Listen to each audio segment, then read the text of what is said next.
क्या आप जानते हैं कि हैदराबाद में चुनाव हो रहे हैं, वो भी स्थानीय चुनाव, वहां के जो म्युनिसिपल चुनाव हैं। अब यहां पर ये तमाम चेहरे मैदान में उतरने वाले हैं। खुद गृह मंत्री अमित शाह, बीजेपी के अध्यक्ष जेपी नड्डा, और यही नहीं, स्मृति ईरानी तो कल एक प्रेस कॉन्फ्रेंस भी कर चुकी हैं। ये कहने को स्थानीय चुनाव हैं, मगर यहां तमाम बड़े दिग्गज उतर रहे हैं। एनडीटीवी ने तो यह तक खबर चला दी थी कि प्रधानमंत्री नरेंद्र मोदी भी मैदान में उतरने वाले हैं। यह बात अलग है कि बाद में उन्होंने इस खबर को हटा दिया है, बहुत ही रहस्यमय कारणों से। मगर जैसे मैंने कहा ना कि इन चुनावों में भी बीजेपी उतर आई है। मगर मैं इस मुद्दे को क्यों उठा रहा हूं कि चलिए, आपको पूरा हक है किसी भी चुनाव में उतर के अपनी किस्मत को आजमाने का, मगर इस पॉलिटिकल पार्टी के पास दोस्तों किसी तरह का कोई संवाद नहीं है। वही घिसा पिटा, हर किसी को पाकिस्तानी बता देना, देशद्रोही बता देना, सैनिकों के खिलाफ बता देना। अब माननीय स्मृति ईरानी ने क्या कहा, ये देखिए। Our soldiers are fighting relentlessly to keep our borders safe, and here in this historical city of Hyderabad, the AIMIM and TRS are working in tandem to give illegal immigrants a place in Telangana's voters list. They will have to answer to the people for this. हमारे देश के सैनिक सीमा पर लड़ रहे हैं हम सबको सुरक्षित रखने के लिए, मगर हैदराबाद में AIMIM और TRS एक साथ काम कर रहे हैं अवैध प्रवासियों को हैदराबाद में जगह देने के लिए। तो यहां पर भी किसकी याद आ गई इनको? सैनिकों की याद आ गई। यह बात अलग है कि इन लोगों ने अब तक नहीं बताया कि आखिर इतनी बड़ी तादाद में 20 सैनिक लद्दाख में कैसे शहीद हो गए थे, चीन के साथ हुए संघर्ष में कैसे शहीद हो गए थे। और बात यहां नहीं रुकती है। मनु पबी की रिपोर्ट देखिए। खबर क्या है, अपने आप में बहुत चौंकाने वाली बात है। यानी कि स्मृति ईरानी एक तरफ तो बात करती हैं सैनिकों की, मगर ये खबर देखिए।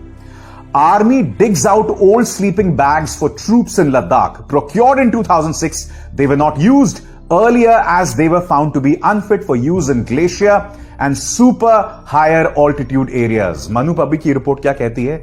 2006 में इन्होंने कुछ स्लीपिंग बैग्स बनवाए थे, मगर ये हायर ऑल्टीट्यूड्स में सही नहीं पाए गए थे।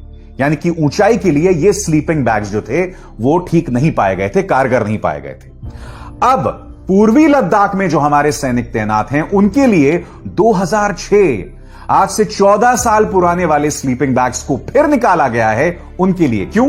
क्योंकि पूर्वी लद्दाख में, जैसे कि आप जानते हैं, कि भारतीय सेना का जमावड़ा बढ़ रहा है, चीन के साथ हमारा तनाव बढ़ रहा है। चीन जो एक जमाने में सिर्फ फिंगर 8 तक रहती थी, इस मैप पर देखिए, जो सिर्फ फिंगर 8 पर रहती थी, अब वो फिंगर 4 पर हमारी जमीन पर आकर उसने अपना कब्जा बनाया हुआ है।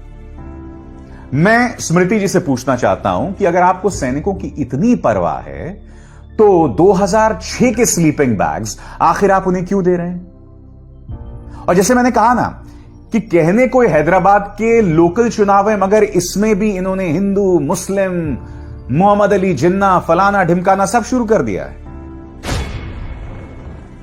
अब इन महाशय को सुनिए। तेजस्वी सूर्या भारतीय जनता पार्टी के नगीन हैं, सांसद हैं बैंगलोर से। इनका बयान सुनिए। इन्होंने ओवैसी को मोहम्मद अली जिन्ना बता दिया, यह तक कह दिया कि जो भी ओवैसी को वोट देगा वो देशद्रोही होगा। अरे भाई, वो लोग बिहार में 5 सीटें जीत चुके हैं, महाराष्ट्र तक में सीटें जीते हैं। तो क्या आप ये कह रहे हैं कि जहां जहां से वो सीटें जीते हैं वो तमाम कंस्टिट्यूएंसीज जो हैं वो पाकिस्तान का हिस्सा हैं?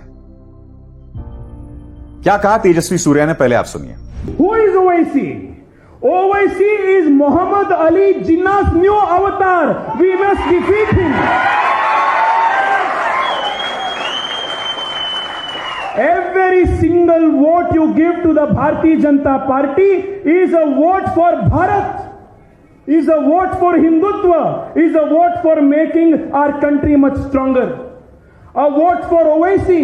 Please tell this to every single Bharatiya, every single Bharatiya in Telangana, every single Bharatiya in Hyderabad.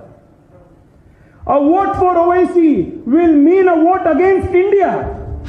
और हैदराबाद में जो स्थानीय चुनाव हो रहे हैं, स्थानीय निकाय के चुनाव हो रहे हैं, भारतीय जनता पार्टी वहां के संवाद को किस तरह से रसातल में घुसाने का प्रयास कर रही है, उसकी एक और मिसाल मैं आपको देता हूं। आपकी स्क्रीन पर यह शख्स है, इनका नाम है, ये उनके सांसद हैं बंदी संजय, और साथ ही तेलंगाना यूनिट के प्रमुख भी हैं। जानते हैं इनका क्या बयान है।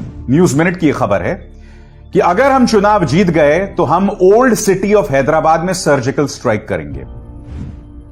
आगे खबर यह भी बताती है स्क्रोल की, वहां बसे रोहिंग्याओं और पाकिस्तानियों को हटाने के लिए हम सर्जिकल स्ट्राइक करेंगे। पहली बात, क्या इस बात के प्रमाण है आपके पास कि वहां पर पाकिस्तानी बसे हुए हैं? दूसरी बात, सर्जिकल स्ट्राइक शब्द का अपमान कृपया न करें। आपके अपने ही नागरिक हैं वो, आपके अपने ही देशवासी हैं। ओल्ड सिटी ऑफ हैदराबाद में वही लोग रहते हैं जो कि इस देश के नागरिक हैं, और आप उन पर सर्जिकल स्ट्राइक करने की बात कर रहे हैं। मैं ये समझना चाहता हूं कि भाषा का जो स्तर है वो इतना क्यों गिरा हुआ है बीजेपी का? क्योंकि मुझे ऐसा लगता है कि भारतीय जनता पार्टी का जितना बड़ा नेता उतर रहा है मैदान में, संवाद का स्तर जो है, राजनीतिक संवाद का स्तर और भी बुरा होता जा रहा है। क्योंकि अमित शाह और जेपी नड्डा उतरने वाले हैं। ये बीजेपी सांसद बंदी संजय का बयान आप देख चुके हैं। तेजस्वी सूर्या उतर चुका है, जो अनाप शनाप बातें कर रहा है। माननीय स्मृति जी उतरी हैं, सैनिकों की बात तो कर रही हैं, मगर हकीकत में सैनिकों की क्या हालत है मैं आपको बतला चुका हूं मनु पाबी की रिपोर्ट में। देखिए, मैं ये कह रहा हूं कि आपको पूरा अधिकार है आलोचना करने का, आपको पूरा अधिकार है किसी को कटघरे में खड़ा करने का, मगर आप ले दे के वही घिसी पिटी राजनीति करते हैं। कुछ तो बदलिए खुद को, कुछ तो अपनी सोच को बदलिए।